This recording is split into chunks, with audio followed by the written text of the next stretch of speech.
and a lot of the times that's just not the case. If we don't energetically align with something, we're gonna feel it. We're gonna know that we're not aligned, we're gonna know that we're not grounded in who we are, and something is gonna feel off. Then that is simply just how you move through this life. If you initiate things, if you're a go-getter, you should probably look at your body graph and it'll reflect exactly how you've been moving. So whether you believe anything that I'm saying or not, we all subconsciously have tapped into our energetic makeup, have tapped into our body graph. Get some incense going.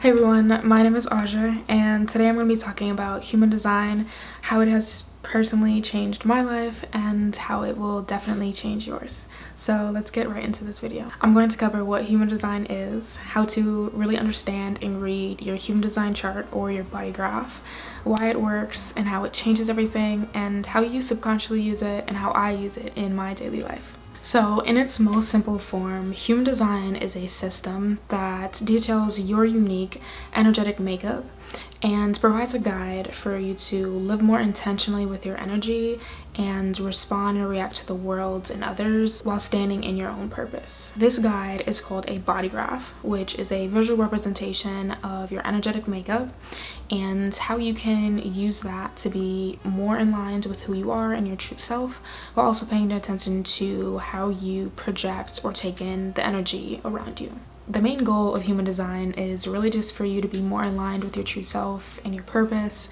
and feel a little bit more grounded with your own energy. This visual representation or a body graph takes in a few different practices. So it looks at astrology, Kabbalah, I Ching, and the Hindu Brahmin chakra system, and also a little bit of quantum physics. But ultimately, you'll either find that your body graph accurately portrays how you've been moving through this life with your energy and also connecting with others, or it'll just simply suggest ways in which that you can be more intentional with your energy and be more in line with your purpose. I do want to preface everything that I'm saying in this video. There's no right or wrong to a human design chart or a body graph. There's nothing for you to fix. There's nothing that you need to be better at. It's simply just a grounding place for you to understand how you should be intentionally using your energy. This guide is really here to give you better practices to align with your energy, to align with other people, and to really decipher between going for an opportunity or not. Now, getting into how to understand your human design chart, which is also called a body graph. I'm going to refer to it as a body graph going forward, but your body graph is created from your birth date, your birthplace, and your birth time. This then creates your genetic makeup and also your energetic makeup. To start with this, I suggest these websites or these apps. I'll also put a picture somewhere right now or in this video of my personal body graph. I don't mind sharing it with anyone because it's unique to me, but it'll also just be a way for you guys to understand more of what your body graph looks like and how to understand what everything is on your own graph. Your body graph will also tell you two main tools that it uses, which is a strategy and an authority. So your strategy and authority together help you to make better decisions based on where you're getting your energy from and also where your energy should be going towards. Basically, your strategy and authority will give you the right way in which you should make decisions to better align with who you are. And once you align more with who you are, you'll begin to realize that you have less resistance around making certain decisions and also knowing when something is right or wrong for you personally. Now, most of us might react with our minds or might react with our hearts. There's not a right or wrong. Like some certain situations or scenarios, you react with your heart or you might react with your mind or whatever you're feeling in your own physical body. That is all connected to your human design. So if you find that you make more decisions using your head, using your logic, that simply might just mean that you have a defined head center or a chakra, which again, we'll get more into the centers and how they work and what it really tells you, whether it's defined or not. But if you react more with your emotions and how you're physically feeling, like I do, you might have a defined solar plexus center, which really utilize your own emotions and how you're physically feeling to make more informed decisions. And there is no right or wrong. Like, I really want to stress that there is no right or wrong when it comes to this. If one of your centers is open, that just means that you take in more energy that, might influence that particular center. But if one of your centers is defined or it's closed, that just means that that's set, that's how it is. So if your head center is closed, that simply means that you make decisions based on your mind and what you're thinking. So getting back into the 4 aurora types or energy types, there is a generator, a projector, a manifester, and a reflector. If you are a generator, you are the life force of nature. You are a builder.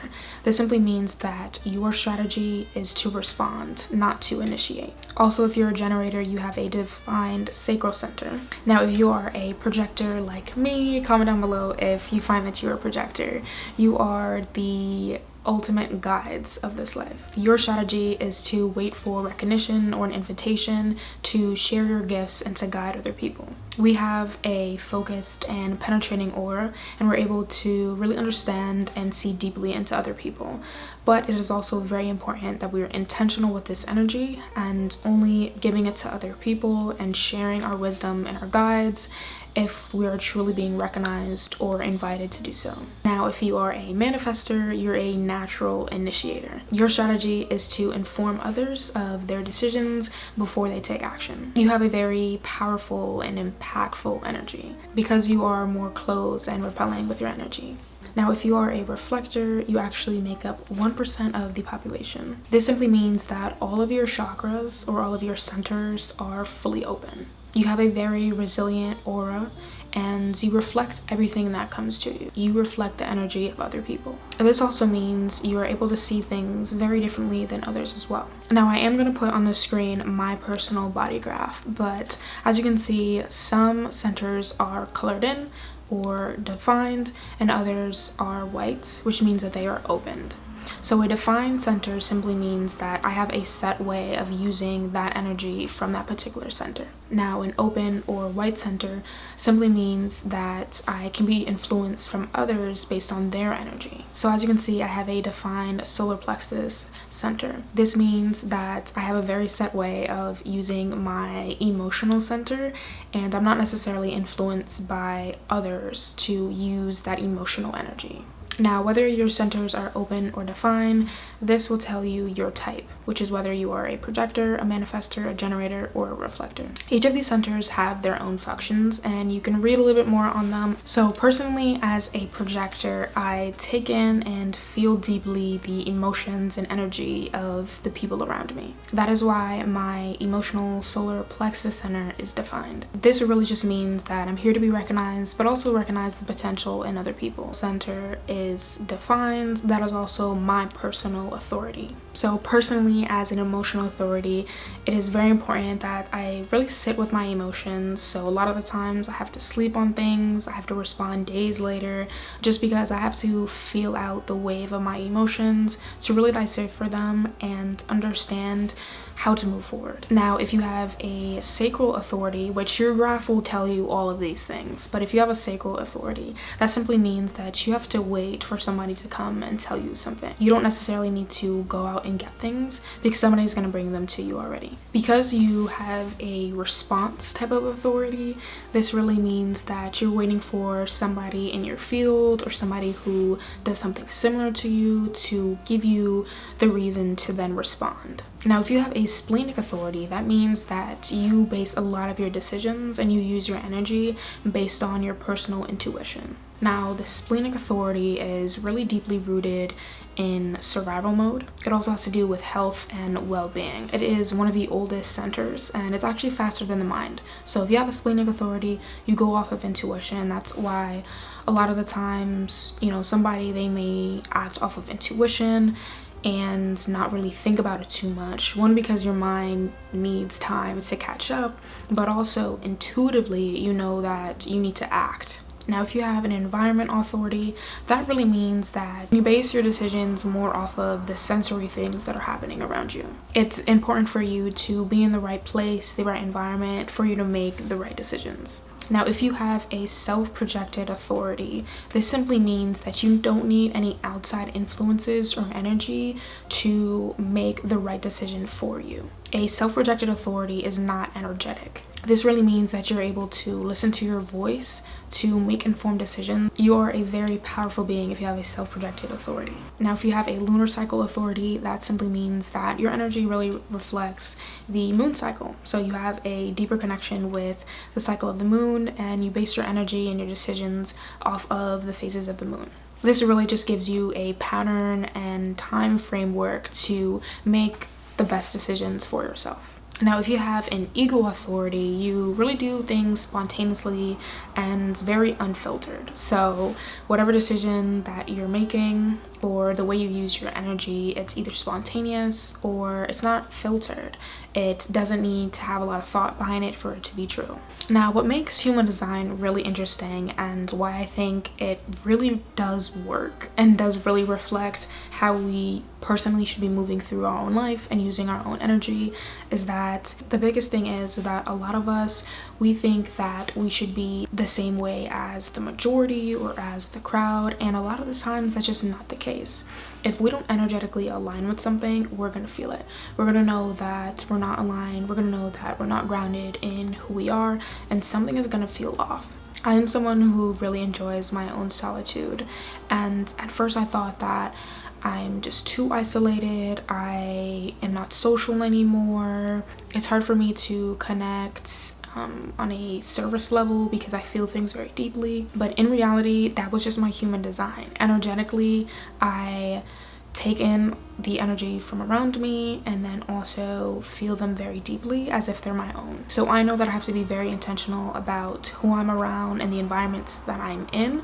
So I do prefer to be in my own energy, in my own space, and in my own solitude. There is absolutely nothing wrong with that. If people are telling you that, oh, you spend too much time alone, or you like your solitude too much, you need to be more social, energetically, if you feel better in your own company or with smaller groups of people, that's okay and that's perfectly fine. I've also found that because my strategy is to wait to be recognized, wait for invitation, it makes making decisions a lot easier. I know that something is for me when it naturally comes to me. I don't necessarily have to go out for opportunities because I know that they will naturally and energetically find their way to me. Now, if you are someone who you get your opportunities by initiating things, by connecting with certain people, and positioning yourself to make an informed decision about a career, about love life, about moving, then that is simply just how you move through this life. If you initiate things, if you're a go-getter, you should probably look at your body graph and it'll reflect exactly how you've been moving. Now, if you feel like something is a little bit off, you don't feel like you're in your purpose, you don't feel like you're really grounded in your energy and who you are, take a look at your body graph and see the way in which that your strategy and authority work together. If you also find that your not self theme has been accurate, like you feel like you're not yourself and it tells you that, definitely take a look at your strategy to understand how you should be moving forward with your energy. My not self theme is bitterness and my signature is success. So your signature is really your purpose. Like, what are you really here for?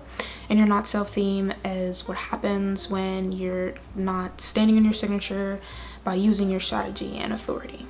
So because my not self theme is bitterness, when I'm not waiting to be recognized, when I'm not waiting for an invitation, if I'm trying to initiate things and they don't work out, I'm gonna feel some bitterness. And I can pinpoint times in my life where I felt this bitterness. And when I reflect on my intentions, when I reflect on where my energy was, a lot of the times it was just not aligned with how I'm energetically made up. So I would feel these moments of just bitterness, like, why isn't this working? Why didn't this friendship work out? Why haven't I gotten this particular opportunity when I put myself out there?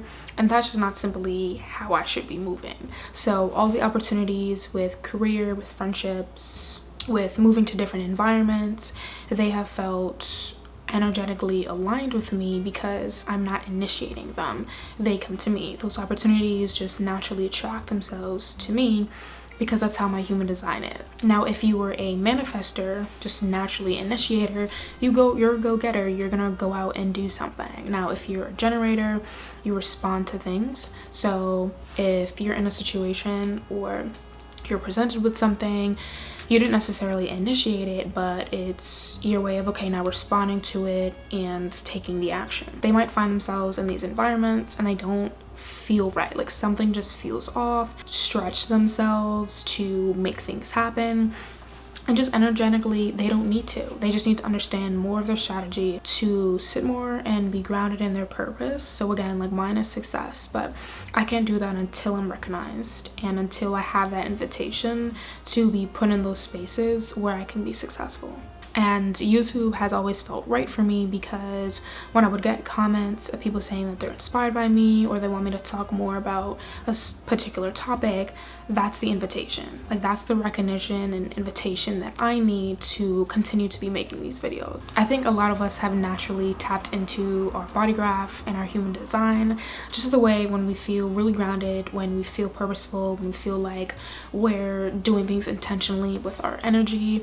A lot of the times we then are aligned with our strategy, we're aligned with our authority, but also we subconsciously pick up on patterns. So for me, before I even found out about human design, I noticed that I did need an invitation for a friendship. I did need an invitation for a particular opportunity because I was always attracting those things. So I picked up on that pattern, and I can now reflect back on the past and see those moments where I felt bitter because I didn't wait for recognition. I didn't wait for that invitation. I didn't wait for things to naturally flow and attract themselves to me. And I felt this bitterness when it didn't work out. So whether you believe anything that I'm saying or not, we all subconsciously have tapped into our energetic makeup, have tapped into our body graph. So I really recommend anyone who's watching this video to look up your body graph, look up your human design, slowly read through the information on different sites just to understand more of the theories and the concepts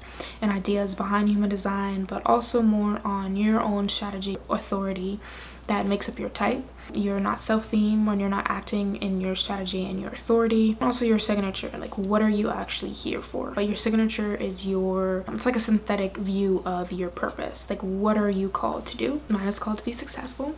But again, I have to wait for that recognition. I have to wait for that invitation to be the guide and to give my energy and what I have to say to other people. So I hope you all enjoyed this video. I hope this helped you to understand human design a little bit more. I know I talked more about my body graph just so you guys can understand how to read it, what the centers mean, different strategies, and all of that. But I hope you all enjoyed this video. Let me know in the comments if there's anything else that you want me to be a little bit more detailed on. This was kind of my human design one-on-one. I definitely want to create a follow-up video getting a little bit more detailed on different types of strategies. I know I talked more on different authorities, and I tried to give a few examples of that as well. But I really hope you guys enjoyed this video, and I will see you all in my next one. Bye.